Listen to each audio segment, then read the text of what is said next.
Historias que me cuento.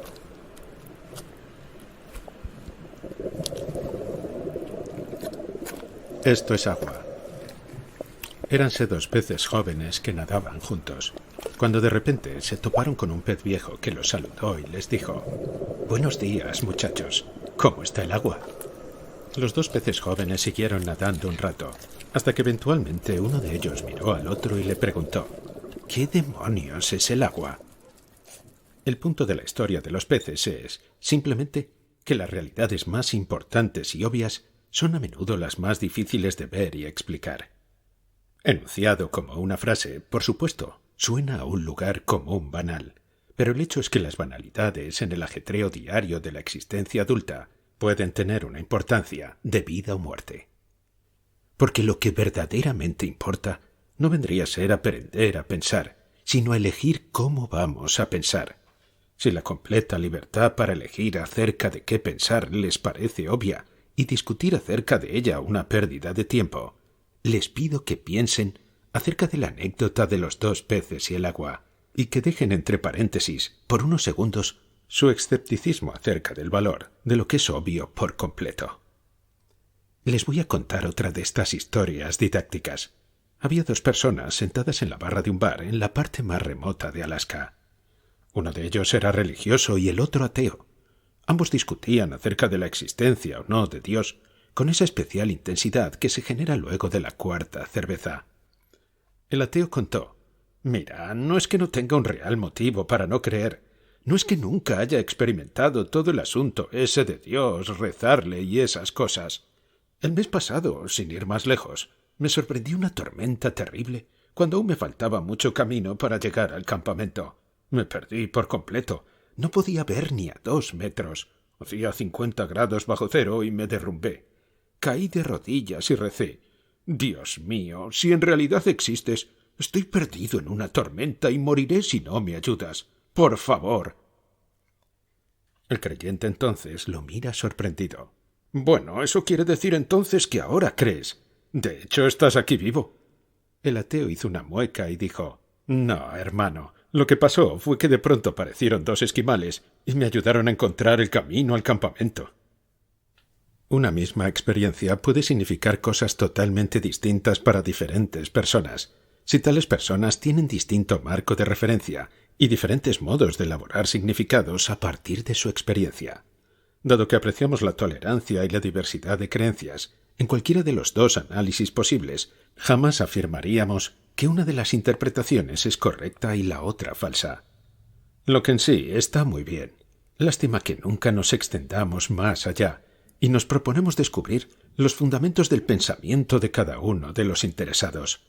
Y me refiero a de qué parte del interior de cada uno de ellos surgen sus ideas, si su orientación básica en referencia al mundo y el significado de su experiencia viene cableado como su altura o talla del calzado, o si en cambio es absorbida de la cultura como su lenguaje. Es como si la construcción del sentido no fuera realmente una cuestión de elección intencional y personal. Y más aún, debemos incluir la cuestión de la arrogancia. El ateo de nuestra historia está totalmente convencido de que la aparición de esos 2 esquimales nada tiene que ver con haber rezado y pedido ayuda a Dios.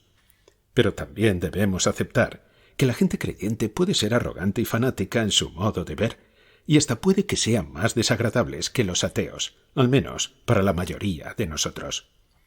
Pero el problema del dogmatismo del creyente es el mismo que el del ateo: certeza ciega, una cerrazón mental tan severa que aprisiona de un modo tal que el prisionero ni se da cuenta que está encerrado. Aquí apunto a lo que yo creo que realmente significa que me enseñen a pensar: ser un poco menos arrogante, tener un poco de conciencia de mí y mis certezas, porque un gran porcentaje de las cuestiones acerca de las que tiendo a pensar con certeza resultan estar erradas o ser meras ilusiones.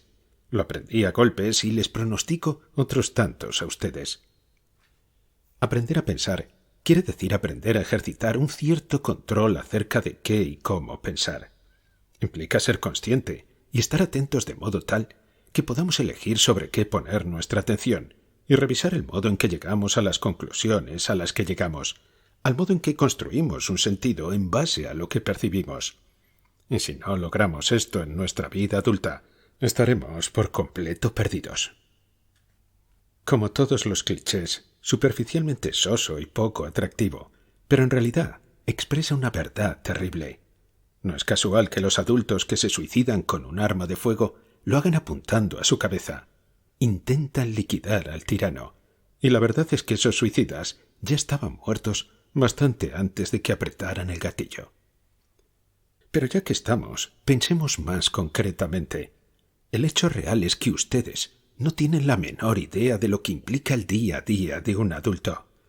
Resulta que en estos discursos de graduación nunca se hace referencia a cómo transcurre la mayor parte de la vida de un adulto. En una gran porción, esa vida implica aburrimiento, rutina y bastante frustración. Los padres y parientes mayores que aquí los acompañan deben saber bastante bien a qué me estoy refiriendo. Pongamos un ejemplo. Imaginemos la vida de un adulto típico. Se levanta temprano por la mañana para concurrir a un trabajo desafiante, un buen trabajo si quieren. El trabajo de un profesional que con entusiasmo trabaja por 8 o 10 horas y que al final del día lo deja bastante agotado y con el único deseo de volver a casa y tener una buena y reparadora cena y quizá un recreo de 1 o 2 horas antes de acostarse temprano, porque por supuesto al otro día hay que levantarse temprano para volver al trabajo. Y ahí es cuando esta persona recuerda que no hay nada de comer en casa. No ha tenido tiempo de hacer las compras esta semana, porque el trabajo se volvió muy absorbente, y ahora no hay más remedio que subirse al coche y en vez de volver a casa, ir a un supermercado. Es la hora en que todo el mundo sale del trabajo y las calles están saturadas de coches, con un tránsito enloquecedor. De modo que llegar al centro comercial le lleva más tiempo que el habitual, y cuando al fin llega, ve que el supermercado está atestado de gente como él, que luego de un día de trabajo trata de comprar las provisiones que no pudo comprar en otro momento. El lugar está lleno de gente y la música, funcional y melosa, hacen que sea el último lugar de la tierra en el que se quiere estar, pero es imposible hacer las cosas rápido. Debe andar por esos pasillos atiborrados de gente, confusos a la hora de encontrar lo que uno busca, y debe maniobrar con cuidado el carrito entre toda esa gente apurada y cansada, etcétera, etcétera, etcétera. Abreviemos, que es demasiado penoso. Y al fin, después de conseguir todo lo que necesitaba, se dirige a las cajas que, por supuesto, están casi todas cerradas a pesar de ser hora punta, y las que están funcionando lo hacen con unas demoras colosales, lo que es enojoso. Pero esta persona se esfuerza por dejar de sentir odio por la cajera, que parece moverse a cámara lenta, saturada de un trabajo que es tedioso y carente de sentido, de un modo que sobrepasa la imaginación de cualquiera de los aquí presentes en nuestro prestigioso colegio. Bueno, al fin esta persona consigue llegar a ser atendida, paga por sus provisiones y escucha que le dicen que tenga un buen día, con una voz que es la de la muerte. Luego tiene que cargar todas sus bolsas en el carrito, que tiene una rueda estropeada, e insiste en irse para un costado, y hace que el camino hasta el coche lo saque de quicio. Luego tiene que cargar todo y salir de ese estacionamiento lleno de coches que circulan a 2 por hora, buscando un lugar libre. Y todavía queda el camino a casa, con un tránsito pesado, lento y plagado de enormes 4x4, que parecen ocupar toda la calle, etcétera, etcétera, etcétera. Cantidad de otras tareas fastidiosas y sin sentido aparente les esperan, pero no es este el punto al que me refiero. El punto es que estas tareas de mierda, insignificantes y frustrantes, son las que permiten escoger qué y cómo pensar, ya que, debido al tránsito congestionado, o a los pasillos atiborrados de gente con carritos, o a las larguísimas colas, tengo tiempo para pensar. Y si no tomo una decisión consciente acerca de cómo pensar, de a qué prestar atención, me sentiré frustrado y jodido cada vez que me vea en estas situaciones, porque el ajuste natural me dice que estas situaciones me afectan a mí, a mi hambre, a mi fatiga, a mi deseo de estar en casa, y me hace ver que toda esa gente se mete en mi camino. ¿Y quiénes son después de todo? Miren qué repulsivos son, qué caras de estúpidos tienen, esa mirada de vacas, no parecen humanos, y son groseros hablando en voz alta por sus móviles todo el tiempo. Es absolutamente injusto e incordiante que me encuentre ahí, entre esa gente. Y claro, además, como pertenezco a una clase de gente socialmente más consciente, me parece terrible quedar atrapado en el tráfico en hora punta entre esos tremendos 4x4, esos coches de 12 cilindros que desperdician egoístamente sus tanques de 80 litros de un combustible cada vez más escaso. Y puedo asegurar que las calcamonías, con los eslogans más religiosos y patrióticos, están pegadas en los cristales de los más enormes, llamativos y egoístas de los vehículos, conducidos por los más horrendos personajes. Creo que ya pillaron la idea. Si yo escojo pensar así, cuando me encuentro atrapado en el tráfico o en los pasillos de un supermercado, bueno, a la mayoría nos pasa, porque este modo de pensar es tan automático, tan natural y establecido, que no implica ninguna elección. Es el modo automático en que percibo la parte aburrida y frustrante de la vida adulta, cuando me dejo ir en automático, inconscientemente, cuando me creo el centro del mundo, y que mis necesidades y sentimientos inmediatos determinan las prioridades de todo el mundo que creo gira a mi alrededor. La cosa es que, claro, hay otras maneras por completo diferentes de pensar acerca de estas situaciones.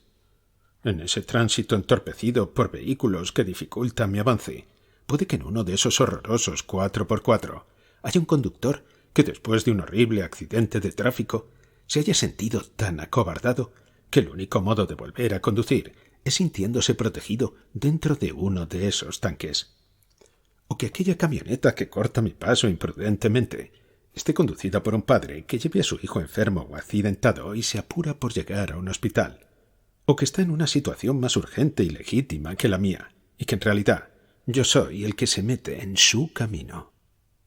O puedo elegir pensar y considerar que todos los que nos encontramos en esa larga cola del supermercado estamos tan aburridos y nos sentimos tan mal como me siento yo, y que algunos de ellos probablemente tengan una vida más tediosa y dolorosa que la mía. De nuevo, por favor, no crean que estoy dando consejos moralistas, o que sugiero el modo en que tienen que pensar ustedes, o que señalo cómo se espera que ustedes piensen. Porque esto que les describo es muy difícil. Requiere de mucha voluntad y esfuerzo, y si son como yo, algunos días no lo lograrán, o simplemente se dejarán llevar por la comodidad y falta de ganas. Pero puede pasar que, si están atentos lo suficiente como para darse ustedes mismos la opción, podrán escoger una manera distinta de percibir a esa gorda de ojos muertos y sobremaquillada que no deja de gritar a su hijito en la fila. Quizá ella no es siempre así. Quizá lleva 3 noches sin dormir, sosteniendo la mano de su marido, que muere de cáncer en los huesos. O quizá esta señora es la misma que ayer ayudó a tu mujer a resolver ese horrendo trámite en el registro, mediante un simple acto de gentileza. Claro, sí, nada de esto es lo habitual, pero tampoco es imposible. Todo depende de lo que uno elija pensar. Si estás seguro de saber exactamente cuál es la realidad, y estás operando en automático, como me suele suceder a mí, entonces no dejarás de pensar en posibilidades lamentables y miserables. Pero si en realidad aprendes a prestar atención, te darás cuenta de que en realidad hay otras opciones. Vas a poder percibir ese atestado caluroso y lento infierno, no sólo como significativo, sino como algo sagrado, consumido por las mismas llamas que las estrellas, amor, comunión, esa unidad mística que hay en lo profundo de las cosas. No afirmo que esta mística sea necesariamente verdadera, pero lo que sí lleva una V mayúscula es la verdad de que puedes decidir cómo te lo vas a tomar. Esto, yo les aseguro, es la libertad que otorga la educación real. Aprender a cómo estar bien equilibrado y cada uno decidir qué tiene y qué no tiene sentido. Decir conscientemente qué es lo que vale la pena venerar. Y he aquí algo raro, pero que es verdad. En las trincheras del día a día de la vida de un adulto no existe el ateísmo. No hay tal cosa como la no veneración. Todo el mundo es creyente. Y quizá la única razón por la que debamos cuidarnos al elegir qué venerar, cualquier camino espiritual, llámese Cristo, Alá, Yahvé, la Pachamama, las 4 nobles verdades o cualquier set de principios éticos, es que, sea lo que sea que elijas, te devorará en vida. Si eliges adorar el dinero y los bienes materiales, nunca tendrás suficiente. Si eliges tu cuerpo, la belleza y ser atractivo, siempre te vas a sentir feo, y cuando el tiempo y la edad se manifiesten, padecerás 1.000.000 de muertes antes de que al fin te entierren. En cierto modo, todos lo sabemos. Esto fue codificado en mitos, leyendas, cuentos, proverbios, epigramas, parábolas, en el esqueleto de toda gran historia. El verdadero logro es mantener esta verdad consciente en el día a día. Si eliges venerar el poder, terminarás sintiéndote débil y necesitarás cada día de más poder para no creerte amenazado por los demás. Si eliges adorar tu intelecto, ser reconocido como inteligente, terminarás sintiéndote un estúpido, un chasco, siempre al borde de ser descubierto. Pero lo más terrible de estas formas de adoración no es que sean pecaminosas o malas, es que son inconscientes. Son el funcionamiento por defecto. Día a día nos vamos sumergiendo en un modo cada vez más selectivo, acerca de a qué prestar atención, qué percibir como bueno y deseable, sin siquiera ser conscientes de lo que estamos haciendo. La libertad que importa verdaderamente implica atención, conciencia y disciplina, y estar realmente interesados en el bienestar de los demás, y estar dispuestos a sacrificarnos por ellos una y otra vez, en miríadas de insignificantes y poco atractivas maneras, todos los días. Esa es la libertad real. Eso es ser educado y pretender cómo pensar. La alternativa es lo inconsciente, lo automático, el funcionamiento por defecto, el constante sentimiento de haber tenido y perdido alguna cosa infinita. Yo sé que esto que les digo puede sonar poco divertido y que roza en lo grandilocuente espiritual. Lo que quiero que rescaten, del modo en que yo lo veo, es el tema de la V mayúscula de verdad, dejando fuera todas las lindezas retóricas. Ustedes son libres de pensar como quieran, pero por favor, no tomen este discurso como un sermón de esos con el delito apuntando acusatoriamente. Nada de esto tiene que ver con moralidad o religión o dogma, ni con las grandes preguntas después de la muerte.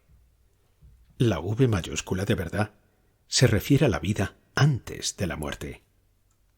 Es acerca de los valores que implica la real educación, que no tiene nada que ver con el acumular conocimiento, y sí con la simple atención a lo que es real y esencial, tan oculto a simple vista a nuestro alrededor todo el tiempo, que tenemos que estar constantemente recordándonos a nosotros mismos, una y otra vez. Esto es agua, esto es agua, esto es agua. Es inimaginablemente arduo de llevar a cabo, estar conscientes y vivos en el mundo adulto, día a día. Lo que trae a colación otro gran cliché archisabido. La educación es un trabajo para toda la vida. Y comienza ahora. Discurso. This is Water, de David Foster Wallace. Ceremonia de graduación del Kenyon College, 2005.